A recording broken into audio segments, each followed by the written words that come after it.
this meeting isn't the super structured, formal thing that should be stressful. It should be fun. You should talk about it. It should be an update when you do it every I month. think it's fun when you talk about, no, I gotta work. I gotta do this. I gotta do that. It's not like, oh, yay, I can't wait for this meeting on Tuesday night.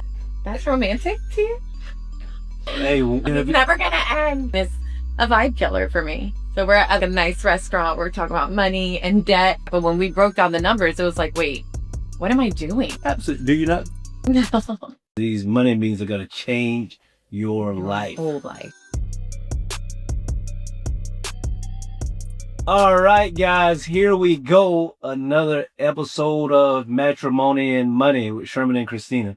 Guys, we're excited about today because we're going to talk about those money talks and why they always seem to end up in a fight and how you can get through that, over it. No more fights, right? No one likes fighting. I don't like fighting. I guess some people like fighting. Do you like fighting? Kind of. Weird. Makeup is fun. Hey! Not like that.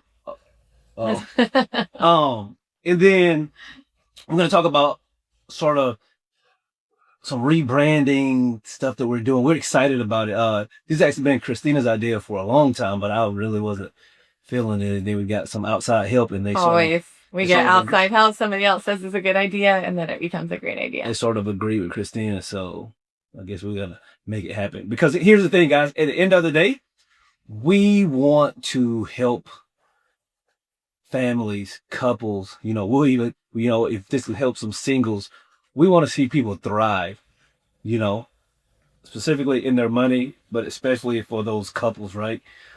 So let's jump sort of right into it. When you are first sitting down to talk about this money thing, to go on this money date, right? Because there are resources out there for you guys. We have resources, free resources, right? We're not selling anything. Free resources so that when you guys sit down and talk about this, it's easy, right? Yeah. So I would say the first thing that you do when you sit down, right? You actually set the mood for a date, right? Now, I would say it'll be kind of hard if you go to like a nice restaurant or something, just because you're actually going to have to write numbers down and stuff. I guess. Why is that hard at a restaurant? I guess they're coming out when you're trying to write, put the food. I guess like Chili's is different than Chili's. like going to like a restaurant that's busy, like, Oh yeah. that has a lot of, just Chili's came to mind. I'm thinking Archer Road, but some place that's busy, like Chili's, would be different than some place that's more intimate and quiet. Yeah. So it just depends on your environment. I guess, yeah. So try to find a nice, quiet environment, right? It doesn't have to be dead quiet, but it needs to be a quiet environment, right? You can't go to Chili's and That's the first thing, and I haven't even been there like 15 years. I don't know. I don't even know. But it's hard when tons of noise, because you need to be focused on this, guys.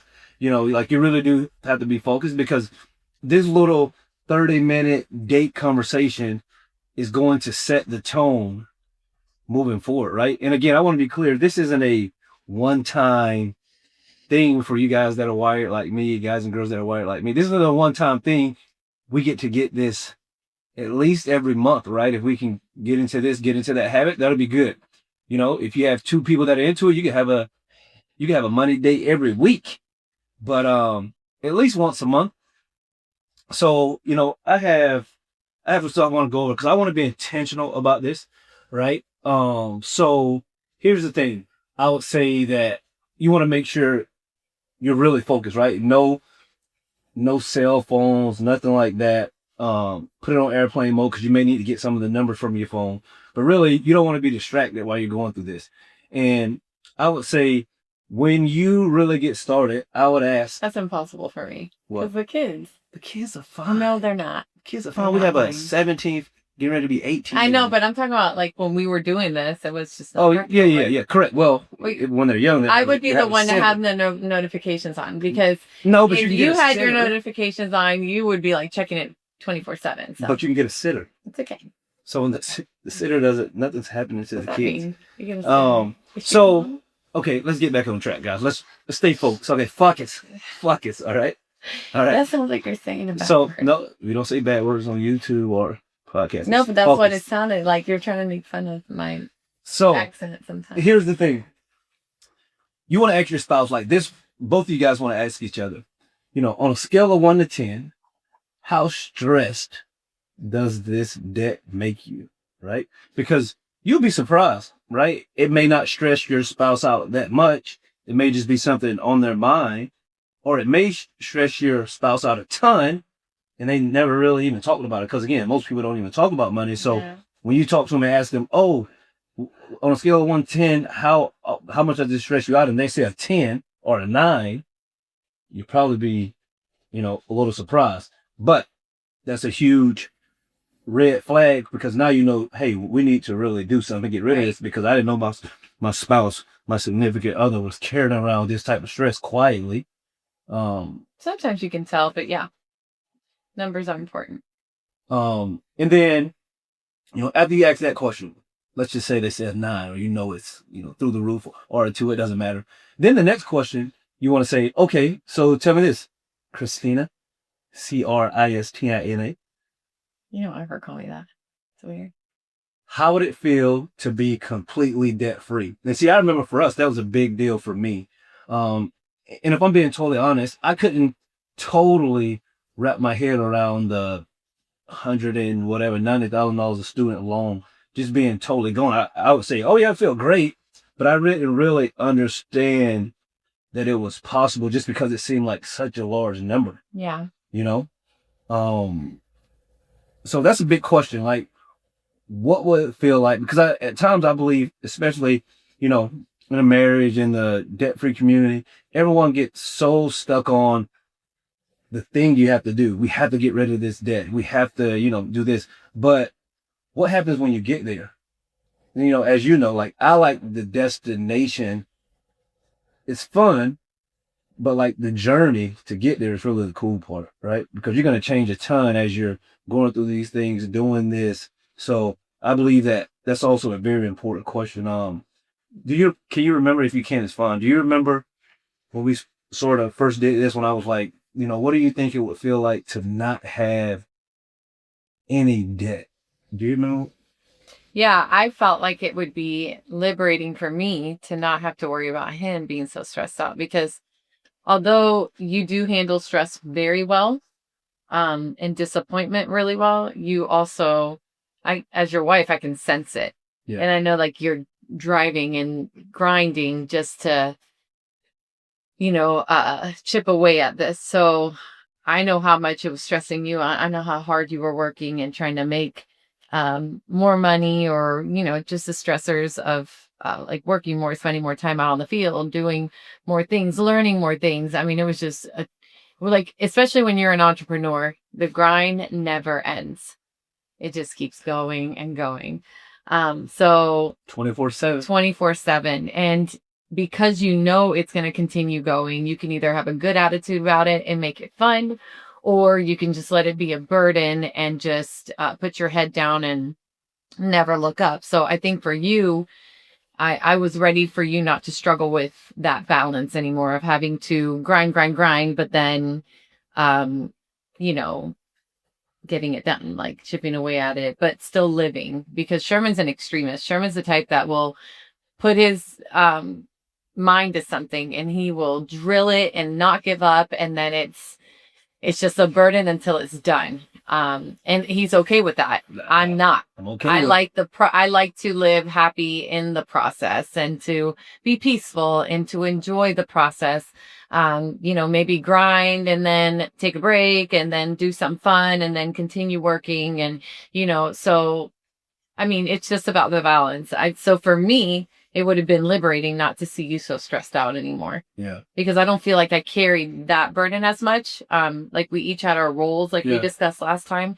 And as long as I completed my role and helped and did all I could do to help him out, that was enough for me. And it's funny you say that. Just talking to someone this morning about that. Yeah, like, I'm one of those, again, everyone's not wired like me. Everyone's not, you know, you're probably going to be wired differently from your spouse. I'm one of those. Once I say I'm going to do it, I can put my head down for whatever amount of time it takes to get the job done, right? I will live in misery for however long If you have a goal in sight. Correct. If I have a goal if there's in sight. an end. Correct. Yeah. If there has to be an end to it. Right. So for me, like, it's just, okay, we have to do the thing, right? Again, when we first started this thing, it's going to take 5 years. I'm okay with that. 5 years, it'll be worth it. And then we'll be past it and never have to deal with it again. But to see you react when life would happen, like a kid would get a concussion or, you know, just something unexpected would happen. Oh, man. They're messing up the plan. Yeah. It's like, you can't get hurt right now.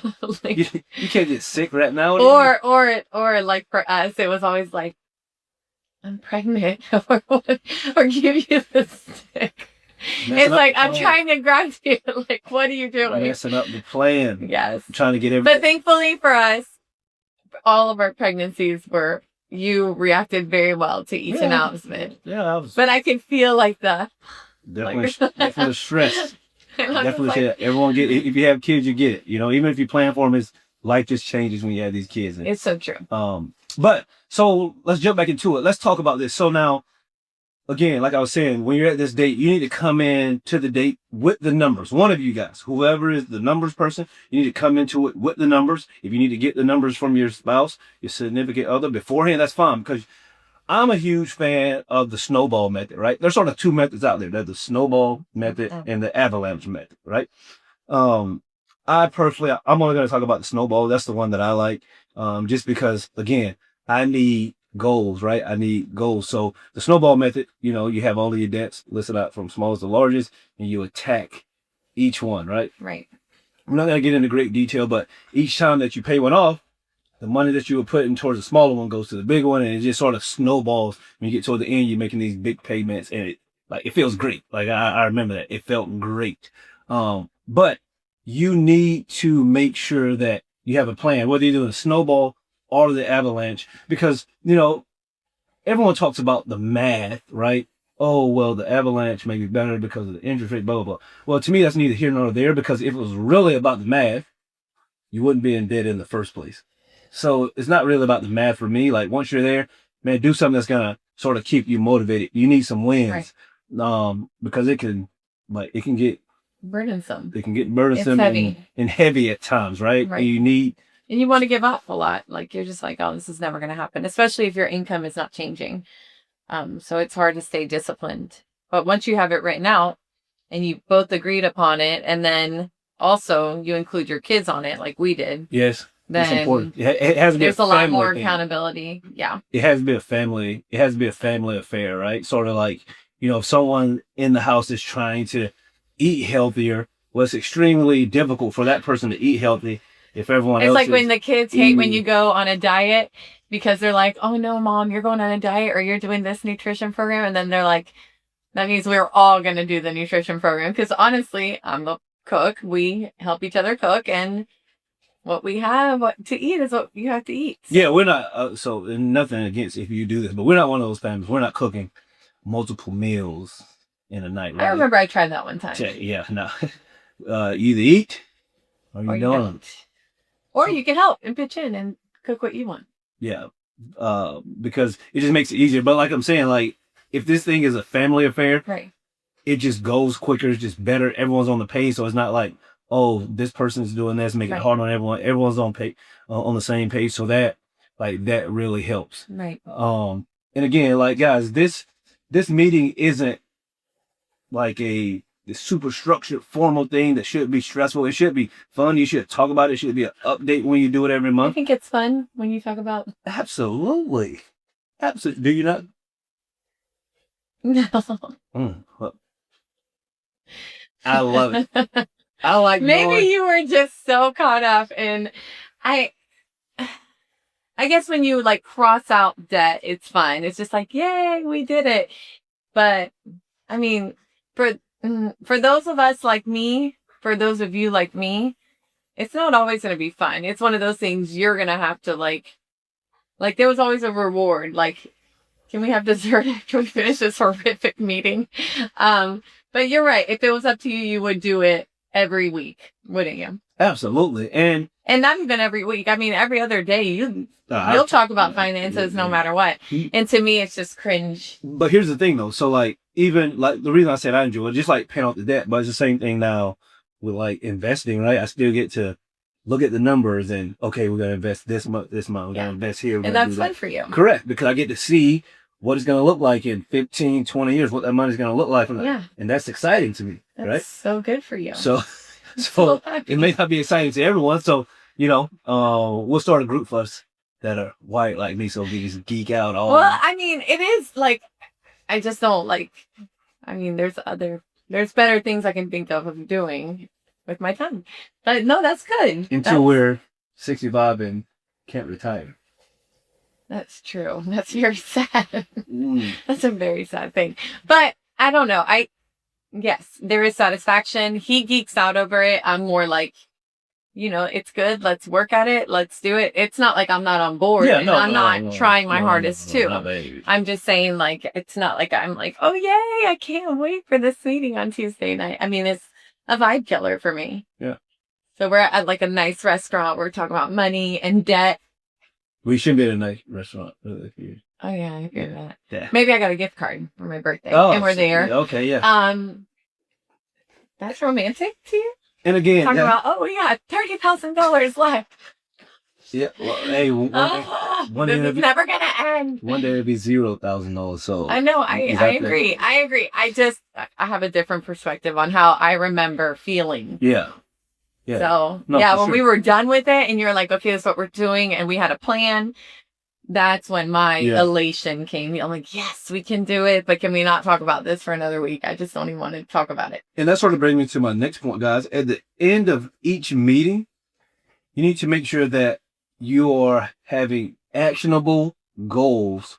And again, it could be hey, we're going to cancel 2 subscriptions that we aren't using. We're going to get rid of, we're actually going to shut down that credit card. Whatever the actionable things are, it needs to be action being taken every single time, because, I'm not anti-meeting, but I'm anti-meeting because most meetings can be handled like quickly and you can just get stuff done. So these meetings, it's you and your spouse, so it's a date, right? It's a date / meeting, but there needs to be actionable steps that you're being held responsible for, so that when you meet next week or next month, however you decide to do it, things are getting crossed off the list. And I think it's important too that if you have to go an extra step, like you don't know what to do, you want to call, friends that, are good at this, like financial advisors or whatever.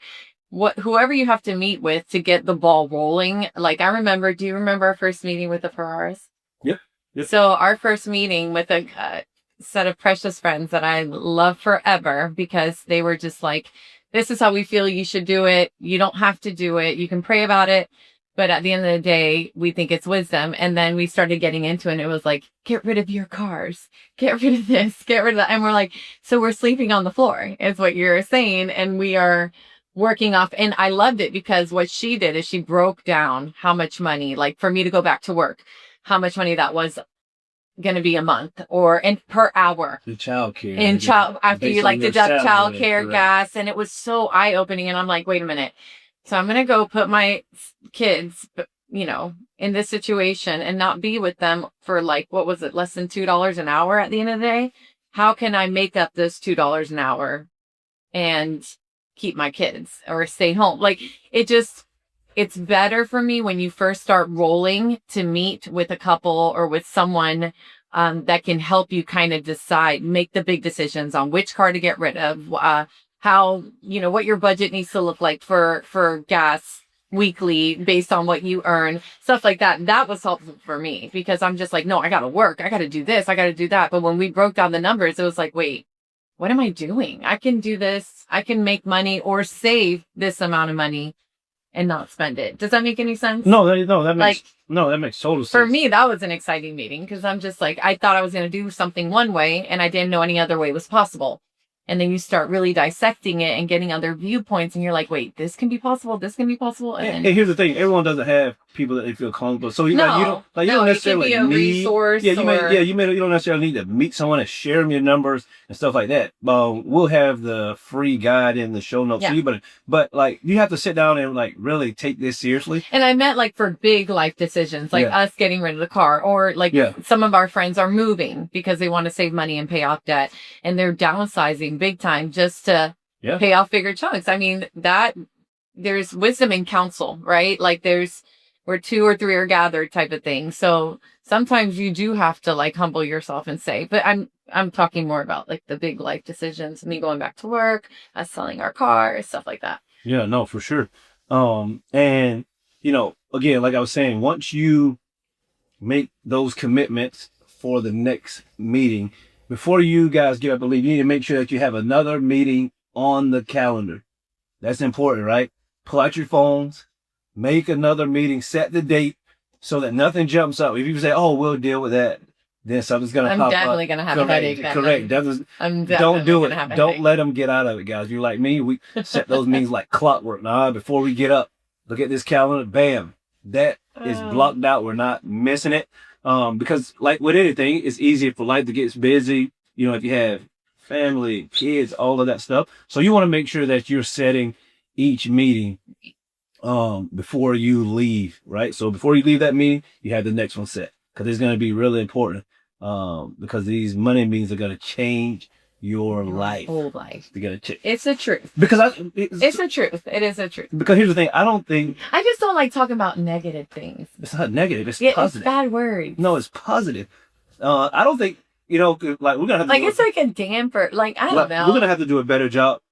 We do need to do a better job of talking about and sharing life after death, right? I think we do need to, we're gonna do a better job. Because I'm trying to remember those days, and I just remember being so anxious, and I'm just like, I know what we got to do.